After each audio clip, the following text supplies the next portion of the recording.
Hello everyone, welcome to Jharkhand Pathshala. आज के इस वीडियो में हम लोग क्लास 12 पॉलिटिकल साइंस चैप्टर 2 दो ध्रुवीयता का अंत के 20 इंपॉर्टेंट एमसीक्यूज को डिस्कस करेंगे। ये सारे MCQs exam point of view से बहुत इंपॉर्टेंट है, तो चलिए वीडियो को स्टार्ट करते हैं। क्वेश्चन नंबर 1 है, विश्व राजनीति के दो ध्रुव कौन कौन थे? यहाँ पे 4 ऑप्शन दिए हैं। ऑप्शन ए भारत और चीन, ऑप्शन बी अमेरिका और सोवियत संघ, ऑप्शन सी जर्मनी और जापान, ऑप्शन डी ब्रिटेन और फ्रांस। तो इसका राइट आंसर है ऑप्शन बी अमेरिका और सोवियत संघ। 1945 में जब द्वितीय विश्व युद्ध की समाप्ति हुई थी, उसके साथ ही शीत युद्ध का दौर आरंभ हुआ था और अमेरिका और सोवियत संघ ये दोनों ही महाशक्ति विश्व के दो ध्रुव बनकर उभरे थे।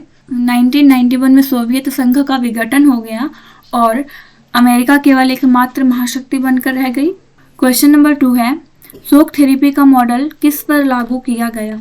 ऑप्शन ए पूंजीवादी देशों पर, ऑप्शन बी साम्यवादी देशों पर, ऑप्शन सी मित्र राष्ट्रों पर, ऑप्शन डी धुरी राष्ट्रों पर।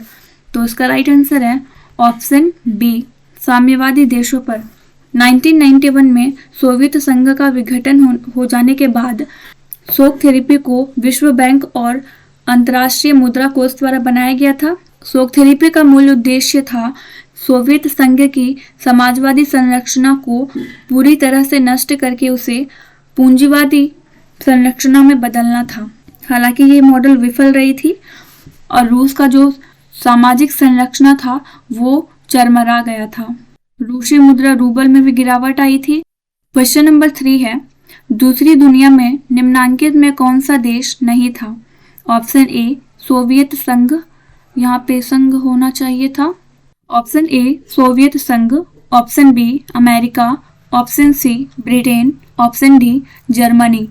तो इसका राइट आंसर है ऑप्शन बी अमेरिका, क्योंकि ये जो अमेरिका है वो पहली दुनिया था, तो ये दूसरी दुनिया में कैसे हो सकता है। तो अब देखते हैं अगले क्वेश्चन को। क्वेश्चन नंबर 4 है, सोवियत संघ के विभाजन के बाद रूस का प्रथम निर्वाचित राष्ट्रपति कौन था? यहाँ 4 ऑप्शन दिए हैं। Option A Brezhnev, option B Yeltsin, option C Stalin, option D Gorbachev. इसका राइट आंसर है option B Yeltsin. Question number 5, 1917 में रूस में समाजवादी राज्य की स्थापना किसने की? Option A Karl Marx, option B Friedrich Engels, option C Lenin, option D Stalin. तो इसका राइट आंसर है option C Lenin. Question number 6, Bolshevik क्रांति कहाँ हुई? Option A Japan, option B England, option C रूस, option D France. Right answer option C है रूस। ये जो रूसी बोल्शेविक क्रांति है वो रूस में हुई थी और अगर पूछा जाएगा कब हुई थी तो ये 1917 में। क्वेश्चन नंबर 7, रूस की साम्यवादी क्रांति डैश ईस्वी में हुई थी? Option A 1917, option B 1929, option C 1919, option D 1922। इसका राइट आंसर है ऑप्शन ए 1917। इसे मैंने आपको पहले ही बता दिया है। जो रूसी बोल्शेविक क्रांति थी वो 1917 में थी। रूस की बोल्शेविक क्रांति को ही रूस की साम्यवादी क्रांति भी कहते हैं। इस क्रांति के बाद ही सोवियत गणराज्य अस्तित्व में आया था। क्वेश्चन नंबर 8 है, बर्लिन की दीवार कब गिराई गई?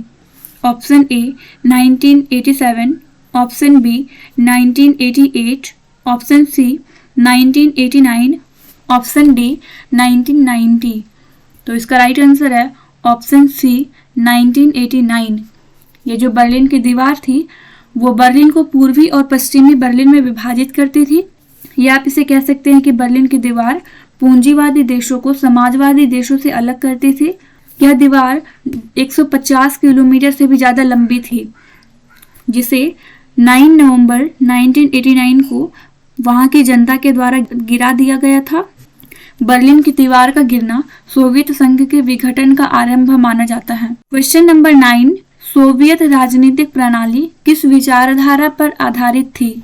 ऑप्शन ए पूंजीवादी, ऑप्शन बी समाजवादी, ऑप्शन सी साम्यवादी, ऑप्शन डी इनमें से कोई नहीं। इसका राइट आंसर है ऑप्शन बी समाजवादी। क्वेश्चन नंबर 10, बर्लिन की दीवार का गिरना किसके अंत का प्रतीक था? ऑप्शन ए शीत युद्ध, ऑप्शन बी साम्यवाद, ऑप्शन सी पूंजीवाद, ऑप्शन डी इनमें से कोई नहीं। इसका राइट आंसर है ऑप्शन ए शीत युद्ध। क्वेश्चन नंबर 11, 1917 में रूस में समाजवादी राज्य की स्थापना किसने की? Option A Karl Marx, option B Friedrich Engels, option C Stalin, option D Lenin. तो इसका राइट आंसर है option C Stalin. Question number 12, Soviet गुट से सबसे पहले कौन सा देश अलग हुआ? Option A Yugoslavia, option B पूर्वी Germany, option C Albania, option D इनमें से कोई नहीं। इसका राइट आंसर है ऑप्शन ए यूगोस्लाविया। इसका राइट आंसर है option A Yugoslavia. Question number 13, Bharat व पाकिस्तान के बीच ताशकंद का समझौता कराने में किस सोवियत नेता ने अहम भूमिका निभाई? Option A Stalin, option B Khrushchev, option C Kosygin, option D Brezhnev. तो इसका राइट आंसर है option C Kosygin. Question number 14, दूसरी दुनिया के देशों में कौन से देश सम्मिलित हैं? ऑप्शन ए पूंजीवादी देश, ऑप्शन बी विकासशील देश, ऑप्शन सी गुटनिरपेक्ष देश, ऑप्शन डी साम्यवादी देश। तो इसका राइट आंसर है ऑप्शन डी साम्यवादी देश। क्वेश्चन नंबर 15, सोवियत संघ के सुधार के लिए ग्लासनोस्त और पेरेस्ट्रोइका जैसी नीतियां किसने लागू किया? Option A Lenin, option B Stalin, option C Khrushchev, option D Gorbachev. इसका राइट आंसर है ऑप्शन डी गोर्बाचेव। गोर्बाचेव ने ही सोवियत संघ की अर्थव्यवस्था में सुधार लाने के लिए ग्लासनोस्त और पेरेस्ट्रोइका जैसी नीतियों को लागू किया था, लेकिन इसका विपरीत प्रभाव हुआ और सोवियत संघ का विघटन आरंभ हो गया। इस कारण गोर्बाचेव को सोवियत संघ के विघटन का एक कारण भी समझा जाता है। क्वेश्चन नंबर 16 है, पूर्वी गुट का नेतृत्व कौन सा देश कर रहा था? ऑप्शन ए संयुक्त राज्य अमेरिका, ऑप्शन बी सोवियत संघ, option C Italy, option D France. Right answer option B Soviet संघ। क्वेश्चन नंबर 17, सोवियत संघ के विघटन के बाद रूस का प्रथम राष्ट्रपति कौन बना? Option A Brezhnev, option B Brezhnev, यहाँ ब्रेजनेव नहीं येल्तसिन होना चाहिए था, option B Yeltsin, option C Stalin, option D Gorbachev. तो इसका राइट आंसर है option B Yeltsin. Question number 18, Warsaw संधि की स्थापना किस वर्ष हुई थी? Option A 1949, option B 1950, option C 1955, option D 1962। तो इसका राइट आंसर है ऑप्शन सी 1955। क्वेश्चन नंबर 19, किस नेता को सोवियत संघ के विघटन का कारण समझा जाता है? इसका आंसर मैंने पहले ही बता दिया है, ऑप्शन सी गोर्बाचेव। इन्होंने पेरेस्ट्रोइका और ग्लासनोस्त नामक दो नीतियां लाई थी जिसका विपरीत प्रभाव हुआ और सोवियत संघ का विघटन शुरू हो गया। क्वेश्चन नंबर 20, साम्यवादी सोवियत गणराज्य की स्थापना किस वर्ष हुई थी? Right answer option A 1917।